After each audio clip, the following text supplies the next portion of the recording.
नमस्कार साथियों, मैं प्रियंका गुप्ता लर्निंग टुगेदर पे आप सबका स्वागत करती हूँ। कैसे हैं आप सब लोग? तो यहाँ पे हम लोग जो ईएमआरएस हॉस्टल वार्डन के लिए क्लासेस कर रहे हैं, ठीक है। आपको पता है कि हम लोग ईएमआरएस हॉस्टल वार्डन के लिए क्लासेस स्टार्ट हो गई हैं, जिसमें आपका पोक्सो एक्ट करवा दिया गया है। पोक्सो एक्ट 2012, ठीक है। उसके आगे आज हम लोग करेंगे जो चाइल्ड मैरिज एक्ट है, उसके बारे में यहाँ पे देखेंगे, ठीक है। तो जो लोग भी हमारे इसकी तैयारी कर रहे हैं, पिछली बार हम लोगों ने क्लासेस की थी, ठीक है। इस बार और अच्छे से करवाने की कोशिश की जाएगी आपको, पॉइंट टू पॉइंट सारी चीजें, जिससे कि आपके क्वेश्चन जो है, कैसा भी क्वेश्चन बनता है तो वो तुरंत आप कर पाए, ठीक है। तो यहाँ पे बहुत ही सिलेक्टेड चीजें एकदम लेके आई, कोई एकदम से डिटेल में सारी चीजें नहीं है, जो आपको समझना है। प्लस क्लासेस करेंगे हम लोग, उसके बाद उसके एमसीक्यू ज्यादा प्रैक्टिस करेंगे, जिससे कि आपका कैसे भी क्वेश्चन बनता है तो आप तुरंत क्वेश्चन सॉल्व कर पाए, ठीक है। और आपको क्या करना है, जितने हॉस्टल वार्डन के बच्चे हैं, अभी पोक्सो एक्ट हो गया है, ठीक है। और उससे रिलेटेड दो एमसीक्यूज की क्लासेस भी हो गई हैं, तो आप वो जरूर देखिएगा प्लेलिस्ट में जाके, अलग से बनी हुई जो अपकमिंग एग्जाम है उसके लिए हम लोग यहाँ पे प्रिपेयर कर रहे हैं। और कुछ बच्चों का ये भी है कि वैकेंसी कब आएगी, वैकेंसी आएगी या नहीं। तो इसके बारे में बहुत ज्यादा मैं बार बार बता चुकी हूँ कि आपकी वैकेंसी का देखो, कोई ऐसे फिक्स नहीं है। पूरा प्रोसेस चल रहा है, जैसे मैं पता है, आपको पता है कि डीवी का प्रोसेस चल रहा है, ठीक है। लेकिन हम लोगों के हाथ में जो है कि तैयारी करते रहना। मैं इसीलिए आपकी क्लासेस कंटिन्यू कर रही हूँ, क्योंकि अभी जब नोटिफिकेशन आएगा तो आपको बहुत क्लासेस मिलेंगी, हर जगह मिलेगी। और तब क्या होता है कि बच्चे फिर हड़बड़ी में इसकी क्लास देखते हैं, उसकी क्लास देखते हैं, अच्छे से ना तैयारी करते हैं, ठीक है, और ना रिवीजन का टाइम मिलता है। तो जो बच्चे भी सीरियस हैं, आप नोटिफिकेशन का वेट ना करो, मैं हर बार यही बोलती हूँ। आप अपनी तैयारी पे ध्यान दो, ठीक है। और जैसे कि ईएमआरएस का कोई भी नोटिफिकेशन आता है तो मैं आपको बताती भी हूँ कि क्या क्या चीजें हो रही हैं। तो अभी मार्च तक तो आपका जो डीवी का प्रोसेस है वो चलेगा, उसके बाद हो सकता है आपकी वेटिंग लिस्ट भी देखने को मिल जाए, ठीक है।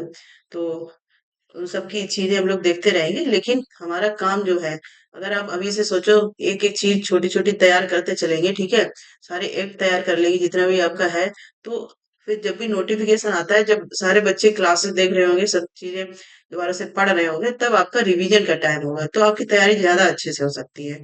तो मैं आपको यही सजेस्ट करूंगी, आप नोटिफिकेशन का वेट ना करके पढ़ाई पे ध्यान दो, रिवीजन करो, 1 से 4 बार क्लास देखो, ठीक है। और सारी आपको क्लासेस फ्री ही हो रही हैं यहाँ पे। अभी इस टाइम पे आपको कोई भी चैनल पे नहीं, ये हमारे सोशल बर्डन को लेके कोई क्लासेस चल रही हैं, ठीक है। और लेकिन मैं इसीलिए करवा रही हूँ, जिससे कि आप एग्जाम तक बहुत अच्छे से तैयार हो पाओ, ठीक है। तो आप देख सकते हैं, बाकी ये मेरी प्रोफाइल है, आप इसको चेक कर सकते हैं, क्योंकि बहुत सारे बच्चे पूछते हैं कि आपकी मैम क्वालिफिकेशन क्या है, वर्किंग एक्सपीरियंस वगैरह, तो आप यहाँ पे देख सकते हैं, ठीक है। और इसी के साथ ही स्टार्ट करते हैं हम लोग आज जो पढ़ने वाले हैं, बाल विवाह निषेध अधिनियम 2006 के बारे में, ठीक है। तो यहाँ पे इंग्लिश और हिंदी दोनों में ही रखा गया है, जिससे आपको कोई दिक्कत ना हो, ठीक है। तो सबसे पहले तो यहाँ देख लेते हैं कि आखिर ये क्या है, बाल विवाह निषेध अधिनियम। जो बाल विवाह होता है, मेन इसको रोकने के लिए ही ये अधिनियम बनाया गया है, ठीक है। इससे पहले भी एक नियम आया था 1929 में, मतलब बहुत पहले से ही सारी चीजें चल रही थी। फिर 2006 का जब एक्ट आया, तब इस पे ज्यादा जोर शोर से और ज्यादा ध्यान देने की सरकार ने पहल शुरू की, ठीक है। तो स्टार्ट करते हैं, यहाँ पे पॉइंट टू पॉइंट चीजें हैं, आप पॉइंट टू पॉइंट तैयार करेंगे, इसी से रिलेटेड आपके क्वेश्चन आएंगे, ठीक है। सबसे पहले है यहाँ पे बाल विवाह निषेध अधिनियम 2006 का उद्देश्य उन विवाह को रोकना है जहां लड़की या लड़का विवाह योग्य आयु प्राप्त नहीं कर पाया, मतलब जिनकी अगर विवाह योग्य आयु नहीं है, जैसे मान लो 18 साल है या फिर 21 साल है, ठीक है, तो उससे अगर कम है तो वो किस में आएंगे, बाल विवाह की श्रेणी में आते हैं। उन्हीं को रोकने के लिए ये अधिनियम बनाया गया है। दूसरा, आपके समाज से बाल विवाह को समाप्त करने के लिए भारत सरकार ने पूर्व में लागू विवाह निषेध अधिनियम, मैंने अभी आपको बताया कि दो 1929 में आया था, के स्थान पे इसको शुरू किया है, ठीक है। तो ये यहाँ से आपका क्वेश्चन बन सकता है कि जो बाल विवाह निषेध अधिनियम 2006 लागू किया गया है, इससे पहले कौन सा एक्ट था, किसकी जगह पे भारत सरकार ने इसको लागू किया है, ठीक है। तो यहाँ से आपके क्वेश्चन बनेंगे। इसके बाद है, नया अधिनियम बाल विवाह को प्रतिबंधित करता है, पीड़ितों को राहत सुरक्षा प्रदान करता है, उन व्यक्तियों के लिए दंड बढ़ाता है, ऐसे विवाह को प्रोत्साहित करने या संपन्न कराने के लिए। जो लोग भी इस प्रकार के विवाह को प्रोत्साहित करते हैं, उकसाते हैं या फिर करवाते हैं, उनको पता है कि अंडर एज है बच्चा, उसके बावजूद भी उसकी शादी वगैरह करवाना, ठीक है, तो उनके लिए सजा का भी प्रावधान रखा गया है, ठीक है। इसके बाद ऑब्जेक्टिव आपको समझ में आ गया होगा किसके लिए है, बाल विवाह को रोकने के लिए और इससे जुड़े जितने भी मामले हैं उन सबको रोकने के लिए ये बनाए गए हैं, ठीक है। और फिर हम लोग देखेंगे सेक्शन वन। यहाँ पे इस बार मैंने सेक्शन वन टू इस हिसाब से आपकी क्लासेस रहेगी, आपके नोट्स रहेंगे, ठीक है, जिससे कि आप इधर उधर कहीं पे बार बार सेक्शन के लिए अलग से ना पढ़ना पड़े, क्योंकि क्वेश्चन यहीं से आते हैं, ठीक है। तो सेक्शन वन में क्या बोला गया, इसमें टाइटल बताया गया है, संक्षिप्त शीर्षक है, विस्तार प्रारंभ, ठीक है, ये सारी चीजें हैं। तो यहाँ पे इस अधिनियम को बाल विवाह निषेध अधिनियम 2006 कहा जाता है, क्योंकि जैसे आपसे क्वेश्चन पूछ सकता है, चार ऑप्शन दे दिए, आपसे क्वेश्चन पूछेगा कि बाल विवाह अधिनियम बाल विवाह को रोकने के लिए बनाया गया उसका नेम क्या है, तो आपको एग्जैक्ट नेम पता होना चाहिए। नेम क्या है, बाल विवाह निषेध अधिनियम 2006, ठीक है। नेक्स्ट है, ये अधिनियम पूरे भारत में लागू है। यह अधिनियम भारत के बाहर स्थित सभी भारतीय नागरिकों पर भी लागू होता है। भारत से, इंडिया से बाहर भी जो लोग रहते हैं, जो इंडियंस हैं, उन पे भी ये अधिनियम लागू होता है, ठीक है। इसके बाद है, इस अधिनियम को 10 जनवरी 2007 को राष्ट्रपति की स्वीकृति प्राप्त हुई थी। राष्ट्रपति की स्वीकृति कब प्राप्त हुई थी, 10 जनवरी 2007। आपको डेट्स बहुत अच्छे से याद रखनी है। इसके बाद इस अधिनियम को लागू कब किया गया था, 1 नवंबर 2007 को ये लागू किया गया था, ठीक है। तो यहाँ पे डेट्स दो दी गई, एक तो राष्ट्रपति ने कब इसको स्वीकृति दी थी, ठीक है, इसके लागू कब किए गए थे, तो ये इम्पोर्टेंट है। और इसका नाम पूरा क्या है, कहाँ कहाँ पे लागू है, जो भारत से बाहर लोग रहते हैं उन पे भी ये लागू होता है। सेकेंड आपका सेक्शन जो है, इसमें क्या बोला गया, इस परिभाषा बताइए मेनली कि बच्चा, यहाँ पे जो बालक आप देख रहे हैं, ये क्वेश्चन पिछली बार ये हमारे सोशल वार्डन के एग्जाम में पूछा भी गया था कि जो बाल विवाह निषेध अधिनियम में बच्चा शब्द यूज किया गया है, किस सेक्शन में आता है, ठीक है। तो कौन से में आता है, सेक्शन 2 में आता है, ठीक है। बच्चा किसको बोलेंगे, यहाँ पे आप देख सकते हैं, बालक के अर्थ में एक ऐसी व्यक्ति जिसकी उम्र 21 वर्ष नहीं हुई है। यहाँ पे अगर बालक की बात करें, मतलब जो लड़के हैं, उनकी उम्र अगर 21 साल से कम है, ठीक है, 21 साल से कितनी है, कम है, तो वो बालक की श्रेणी में आएंगे, मतलब 20 साल का है ये, ठीक है। और अगर यहाँ पे बालिका की बात की जाए, लड़की की बात की जाए, जो गर्ल चाइल्ड है, ठीक है, उनकी 18 से कम नहीं होना चाहिए। तो ये एज भी आपको याद रखनी चाहिए। बालक के लिए कितनी है, 21 साल, और बालिका के लिए कितनी है, 18 साल, ठीक है। इसके बाद चाइल्ड मैरिज, बाल विवाह। बाल विवाह उस विवाह को कहते हैं जिसमें दोनों पक्षों से कोई एक बालिग होता है, मतलब कोई भी लड़का या लड़की जिनका बाल विवाह करवाया जा रहा है, उसमें से कोई एक की भी अगर एज कम है, ठीक है, इतनी एज यहाँ पे दिखा बताई गई, 21 साल और 18 साल, उससे कम है, तो वो अ, क्या बोला जाएगा, बाल विवाह, ठीक है। नेक्स्ट है आपका बाल विवाह प्रतिषेध अधिकारी। ये क्या है, बाल विवाह प्रतिषेध अधिकारी का अर्थ है अधिकारी से जो अधिनियम धारा 16 के उपधारा 1 के तहत नियुक्त किया जाता है। अब ये बाल विवाह निषेध के लिए एक अधिकारी नियुक्त किया जाता है, जिसको क्या बोलते हैं, बाल विवाह प्रतिषेध अधिकारी। वो किस धारा में आता है, आपकी धारा 16 के 1 में, ठीक है, ऐसे इस प्रकार से आप लिख सकते हैं, ठीक है। तो ये भी आपसे पूछ सकता है कि बाल विवाह प्रतिषेध अधिकारी कौन से सेक्शन से रिलेटेड है, ठीक है, तो आप यहाँ पे बताएंगे कि 16 का 1, ठीक है। इसके डिस्ट्रिक्ट कोर्ट जो इसके अंडर में आती हैं, वो जिला न्यायालय का अर्थ है पारिवारिक न्यायालय, सिटी सिविल कोर्ट या फिर प्रधान सिविल कोर्ट, ठीक है। तो ये टर्म आपके किस में यूज किए गए हैं, सेक्शन 2 में, ठीक है। तो ये आपको पता होना चाहिए। नेक्स्ट क्वेश्चन, सॉरी, नेक्स्ट यहाँ पे हम लोग सेक्शन देखेंगे। यहाँ पे क्या है, वियोग विवाह धारा। अब ये क्या है, कोई भी बाल विवाह चाहे वो अधिनियम से पहले या बाद में संपन्न हुआ है, मतलब ये जब एक्ट पास हुआ था उससे पहले संपन्न हुआ है या उसके बाद, विवाह के समय बालक होने पर पक्षधर की पसंद पर वियोग होगा, ठीक है। मतलब जिन्होंने शादी की है, अगर जब उसकी शादी हुई थी, मान लो कोई दो बच्चे हैं, उनकी शादी हुई है, ठीक है, और जिस टाइम पे शादी हुई है उस टाइम पे अगर उनकी उम्र कम है, तो वो क्या बोला जाएगा, उसको बाल विवाह ही बोला जाएगा, ठीक है। अब ये एक्ट लागू होने से पहले की बात हो या फिर एक्ट लागू होने के बाद की बात हो, ठीक है।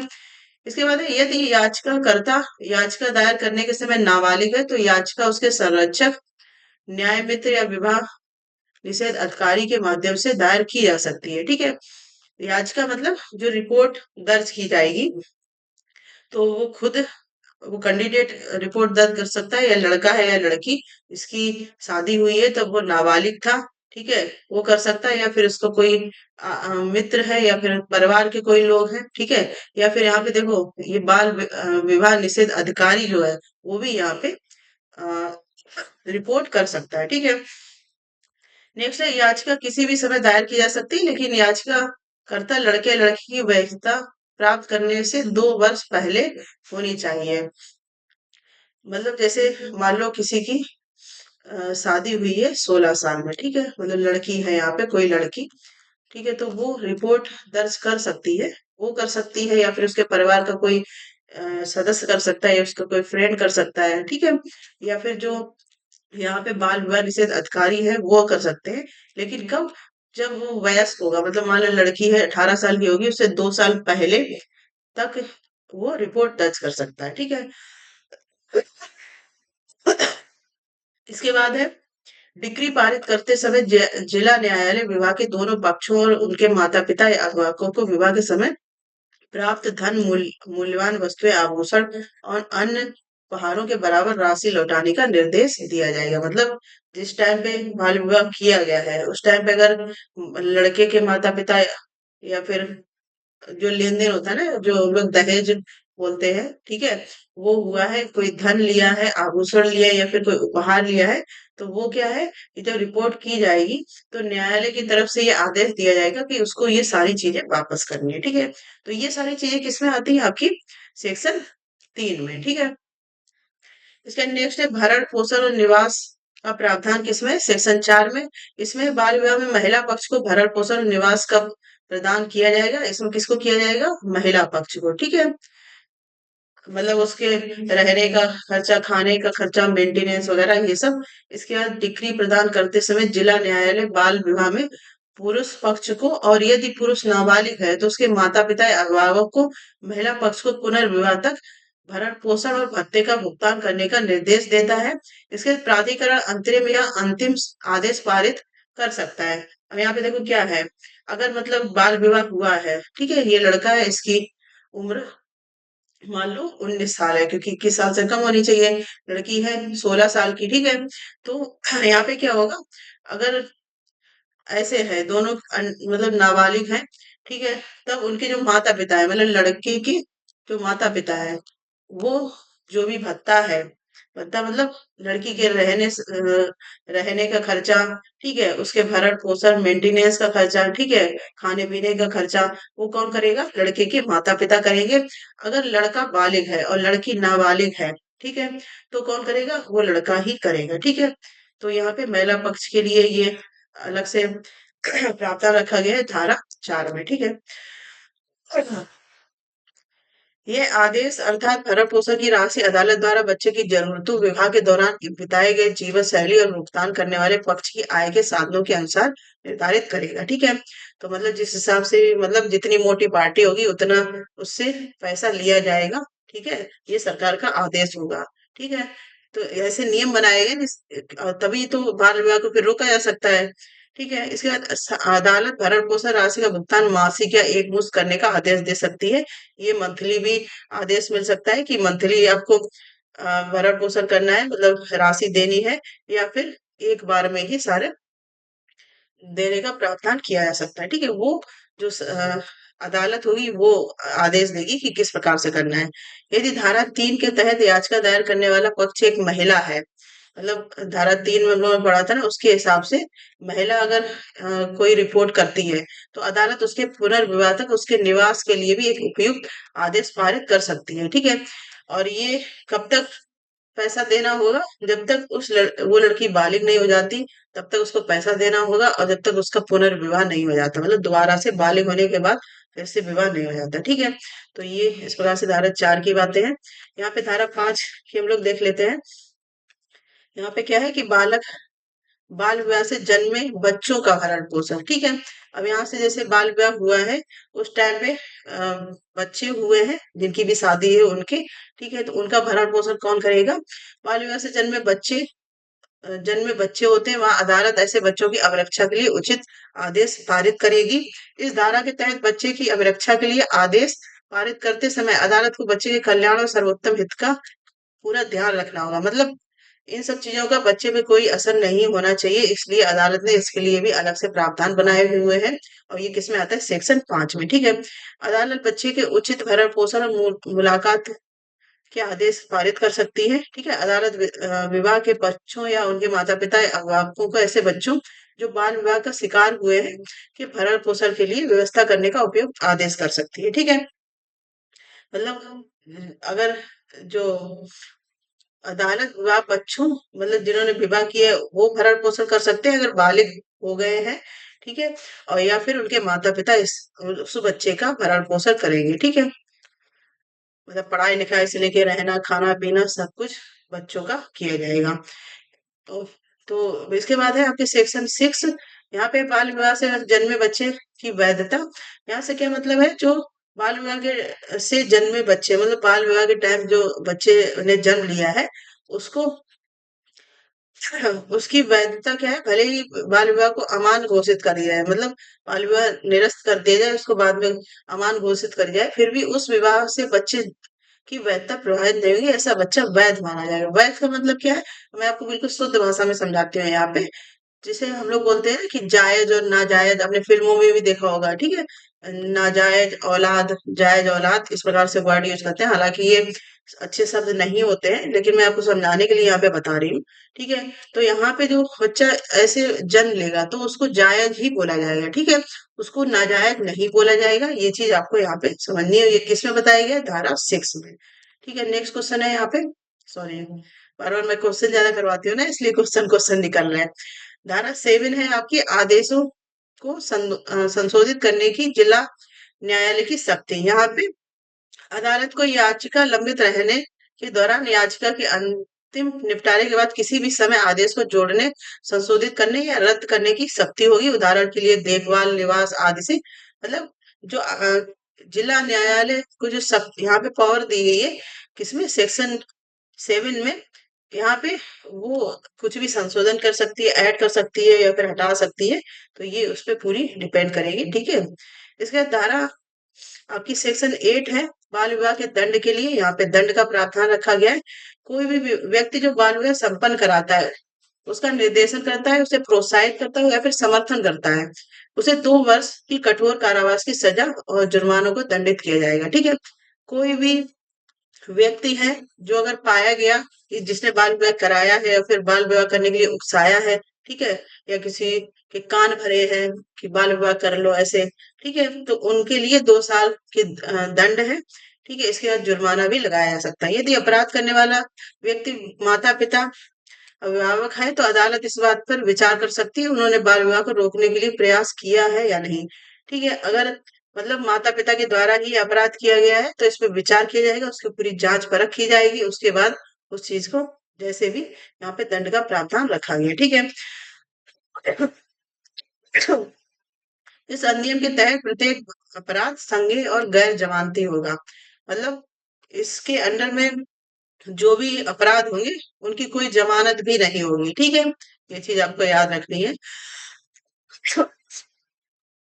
इसके बाद है सेक्शन 9, बालिग पुरुष द्वारा बाल विवाह की सामग्री। मतलब अगर लड़का बालिग है, ठीक है, लड़की की उम्र 21 साल है या फिर उससे ज्यादा है और लड़की नाबालिग है, ठीक है, यहाँ पे तो उसके लिए प्रावधान किसमें रखा गया? धारा 9 में, सेक्शन 9 में, ठीक है। तो यहाँ पे क्या रखा है? कोई भी पुरुष, यहाँ पे 3 बार पुरुष लिख गया, 18 वर्ष से अधिक है, बाल विवाह की सामग्री करता है तो उसे 2 वर्ष तक की कठिन सजा हो सकती है, ठीक है। या फिर जो पीड़िता है उसको 1 लाख रुपए तक हो सकता है यहाँ पे दंड है। ये इंग्लिश में आप देख रहे हैं, यहाँ पे 2 साल की सजा हो सकती है, 1 लाख तक का जुर्माना उसको भरा जा सकता है, ठीक है। तो ये यहाँ पे इस प्रकार से प्रावधान रखा गया है। इसके बाद है सेक्शन, हम लोग 10 की बात करेंगे, बाल विवाह सामयिक कार्य करने के लिए दंड। मतलब ऐसा कोई कार्य किया गया बाल विवाह के लिए तो उसके लिए क्या दंड है। यदि कोई व्यक्ति बाल विवाह करवाता है, उसको सहयोग करता है या कोई आदेश देता है तो वो 2 वर्ष की कठिन सजा उसको हो सकती है, ठीक है। और 1 लाख रुपए का यहाँ पे जुर्माना है, ये जुर्माना है, 1 लाख रुपए का जुर्माना भी उसको हो सकता है, ठीक है। इसका सेक्शन 11 जो है वो किससे रिलेटेड है, बाल विवाह को बढ़ावा देने अनुमति देने पे दंड, ठीक है। तो कोई भी व्यक्ति है जो बाल विवाह को बढ़ावा देता है, ठीक है, चाहे व्यक्ति की जिम्मेदारी के मतलब उसके माता पिता है, संरक्षक है, कोई अन्य व्यक्ति किसी संगठन का या समूह सदस्य है या समूह में शामिल है, बाल विवाह को बढ़ावा देता है, ठीक है, उसकी अनुमति देता है, उसे रोकने में लापरवाही करता है, तो उसके लिए भी 2 साल का यहाँ पे कारावास रखा गया, 1 लाख रुपए का जुर्माना लगाया जा सकता है, ठीक है। इसके बाद है सेक्शन 12, सजा होगी लेकिन किसी महिला को कारावास नहीं होगा। अब यहाँ पे महिलाओं को भी सजा रखी गई लेकिन कारावास यहाँ पे महिलाओं को नहीं दिया जाएगा, ठीक है। यहाँ पे देख लेते हैं, निम्नलिखित परिस्थितियों में विवाह शुरू से ही अमान्य होगा यदि कोई नाबालिग बच्चा विवाह में शामिल किया गया, मतलब लड़की बालिग है और लड़का नाबालिग है, ठीक है। तो उसे उसके वैध अभिभावकों की देखरेख से बाहर ले जाया गया हो, उसे बहकाया हो, जबरन मजबूरन किया हो या धोखाधड़ी से किसी स्थान छोड़ने के लिए प्रेरित किया गया हो, उसे बेचा गया हो, किसी रूप में विवाह कर दिया गया हो, ठीक है। यदि नाबालिग का विवाह किया गया हो बाद में उसे बेचा गया हो, ठीक है, तस्करी की हो या फिर अनैतिक उद्देश्यों के लिए उपयोग किया गया, ऐसी स्थिति में विवाह अमान्य या शून्य माना जाएगा। मतलब अगर इनमें से कोई भी स्थिति होती है तो वो विवाह कैसा माना जाएगा, शून्य माना जाएगा, मतलब वो विवाह नहीं माना जाएगा, ठीक है। और यहाँ पे है कि जो महिला है उसके लिए सजा का प्रावधान है लेकिन उसको कारावास नहीं होगी, ठीक है। इसे बाल विवाह रोकने के लिए न्यायालय निषेधाज्ञा जारी करने की शक्ति, ये किसमें, आर्टिकल धारा सेक्शन नंबर 13 में, ठीक है। यदि प्रथम श्रेणी के न्यायिक मजिस्ट्रेट या मेट्रोपोलिटन मजिस्ट्रेट को ये संतोष हो कि बाल विवाह हो चुका है, होने वाला है, तो वह बाल विवाह रोकने के लिए निषेधाज्ञा जारी कर सकता है, ठीक है। मतलब अगर किसी अधिकारी को ये चीज पता चल जा रही है जैसे न्यायिक मजिस्ट्रेट वगैरह है किसी के माध्यम से, तो वो इसको रोक सकता है। इसके न्यायालय किसी भी विश्वसनीय रिपोर्ट या सूचना के आधार पर स्वयं भी संज्ञान ले सकता है, ठीक है। यहाँ पे तो कोर्ट की बात हो गई। फिर यहाँ पे है कि अगर कोई ज्यादा गंभीर मैटर है तो उसको भी संज्ञान में लिया जा सकता है, ठीक है। सामूहिक बाल विवाह को रोकने के लिए जैसे अक्षय तृतीया पर जिला मजिस्ट्रेट को बाल विवाह निषेध अधिकारी माना गया है, उसे सभी संबंधित शक्तियां प्राप्त होगी, ठीक है। ये अक्षय तृतीया नहीं है, यहाँ पे और कोई पॉइंट होगा, ठीक है। तो यहाँ पे आप ये इतना इम्पोर्टेंट नहीं है, आप याद रखिए कि बाल विवाह रोकने के लिए न्यायालय की निषेधता जारी करने की शक्ति किसमें है? सेक्शन 13 में, ठीक है। बाकी आप पॉइंट यहाँ से पढ़ सकते हैं। यहाँ पे सजा का प्रावधान अगर देखें, मतलब कोई भी अगर जैसे कोर्ट की तरफ से रोका गया है फिर भी उसको करता है तो उसको 2 वर्ष की सजा है, 1 लाख का जुर्माना है, ठीक है। और यहाँ पे महिला को भी सजा होगी लेकिन उसको कारावास नहीं दिया जाएगा, ठीक है। ये चीज आपको याद रखनी है। नेक्स्ट है यहाँ पे सेक्शन 14 की अगर बात करें, जब किसी बाल विवाह के खिलाफ निषेधाज्ञा जारी की जाएगी चाहे वह अंतिम हो या अस्थायी, इसके बावजूद बाल विवाह करता है तो ऐसा विवाह शून्य माना जाएगा, मतलब ऐसा विवाह नहीं माना जाएगा। इसके बाद है आपका सेक्शन 15, अपराध संज्ञेय। यहाँ पे इस अधिनियम के तहत दंडनीय अपराध संज्ञेय और गैर जमानती होगा, मतलब यहाँ पे कोई जमानत नहीं मिलेगी, ठीक है।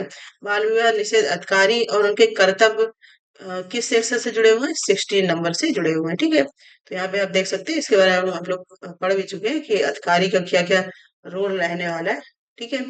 इसके बाद हम लोग देखते हैं सेक्शन 17 बाल विवाह निषेध अधिकारी लोक सेवक होंगे। यहाँ पे बाल विवाह निषेध अधिकारी को भारतीय दंड संहिता की धारा 21 के तहत लोक सेवक माना जाएगा, मतलब पब्लिक सर्वेंट माना जाएगा, ठीक है। अब देखो यहाँ पे आपके एग्जाम से रिलेटेड जो भी जितने फैक्ट है उसको मैं डिटेल में बता रही हूँ, बाकी जो थोड़े से इंपॉर्टेंट है आपसे मतलब नहीं पूछे जाएंगे, बाई चांस पूछ लिए गए तो उसको यहाँ पे थोड़ा शॉर्ट में बता दिया जा रहा है, ठीक है। तो उससे कोई दिक्कत नहीं है क्योंकि जैसे अब जो अधिकारी से रिलेटेड उनके काम, ये जैसे आपके पुलिस वगैरह के एग्जाम होते हैं या फिर उसमें जिसमें डिटेल में उनको जानने की आवश्यकता है उस हिसाब से, ठीक है। लेकिन हॉस्टल वार्डन के लिए जो ज्यादा इंपॉर्टेंट है उसको डिस्क्राइब किया जा रहा है अच्छे से। इसके अंदर सद्भावना में की गई कार्रवाई का संरक्षण, अधिनियम की धारा 18 के तहत बाल विवाह निषेध अधिकारी को सद्भावना से की गई कार्रवाई के लिए संरक्षण प्राप्त होगा, मतलब जो भी अधिकारी इस पे संरक्षण कर रहा है उसको भी मतलब संरक्षण प्राप्त किया जाएगा। किसके? सेक्शन 18 के अंतर्गत राज्य सरकार की नियम बनाने की शक्ति किसमें है? धारा 19 में राज्य सरकार को नियम बनाने की शक्ति दी गई है, मतलब स्टेट गवर्नमेंट अपने नियम बना सकती है। ठीक है। इसके बाद है यहाँ पे सेक्शन 20 की अगर बात करें तो ये किससे रिलेटेड है? ये 1955 अधिनियम संख्या 25 1955 में संशोधन किया गया था, ये इससे रिलेटेड है। ठीक है। इसके बाद 21 में क्या बोला गया? इस अधिनियम की धारा 21 के तहत बाल विवाह प्रतिबंध नियम 1929 को निरस्त कर दिया गया था। ठीक है, क्योंकि 2006 में दोबारा से इसको लागू किया, तो इसको ही लागू किया गया था। जो 1929 का था उसको क्या कर दिया गया था? निरस्त कर दिया गया था। ठीक है। तो यहाँ पे डिटेल में आपको बहुत अच्छे से पॉइंट समझाए गए हैं। इसके बाद यहाँ पे शॉर्ट में सारी चीजें दी भी गई, सेक्शन 1 में कौन सा आता है, 2 में क्या आता है, 3 में, 4 में। ठीक है। तो यहाँ से आप पॉइंट टू पॉइंट ये सब चीजें याद कर सकते हैं। ठीक है। यहाँ पे लास्ट में डिस्क्राइब बिल्कुल एक एक पॉइंट करके दे दिया गया है, लेकिन इनके अंदर अंदर क्या है वो भी मैंने आपको डिटेल में बता दिया है। इसके अलावा भी आपको कोई डाउट है तो कमेंट सेक्शन में पूछ सकते हैं। एक बार इसको अच्छे से देखिएगा, आपको सारी चीजें यहाँ पे समझ में आएंगी। ठीक है। तो ये आपका था अधिनियम बाल विवाह निषेधक अधिनियम 2006। ठीक है, जिसे क्वेश्चन बनते हैं और कहाँ से क्वेश्चन ज्यादा बनते हैं वो भी मैंने आपको बताया। इसके बाद हम लोग इसकी जब नेक्स्ट क्लास होगी उसमें एमसीक्यूज करेंगे, इसके अच्छे से करेंगे। मेन जो यहाँ पे शुरू के 2-3 है, जैसे कब लागू हुआ, कब प्रेसिडेंट ने स्वीकृति दी, ये सब। इसके बाद बच्चा कौन सी श्रेणी में आता है, जितने बच्चे से मेन रिलेटेड है। ठीक है। बाकी हम लोग क्वेश्चन करेंगे, मैं आपको बहुत अच्छे से क्वेश्चन करवाऊंगी।